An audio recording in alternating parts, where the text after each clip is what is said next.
تو بہرحال انہی مبارک مہینوں میں سے ایک مہینہ یہ ہے جو شروع ہوا ہے.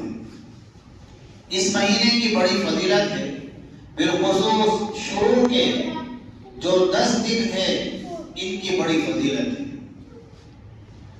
2 عبادتیں ایسی ہیں جو سال میں کبھی نہیں ادا کی جا سکتی، صرف اور صرف ان 10 دنوں کے اندر ہی ادا کی جاتی ہے.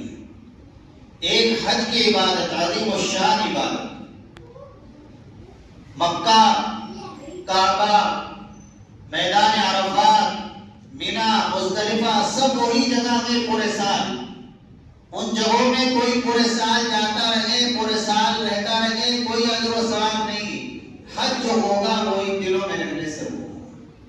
تو کتنی فضیلت کے دن ہیں.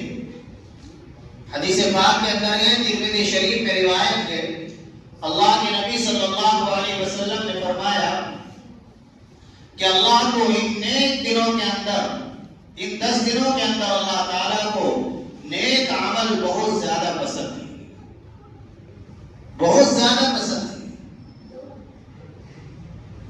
لہذا ہماری کوشش اور فکر یہ ہونی چاہیے کہ میرے یہ 10 دن نیک اعمال کے ساتھ گزرے، اعمال صالحہ کے ساتھ گزرے، گناہوں سے بچ کر گزرے، کوئی گناہ کا کام نہ ہو.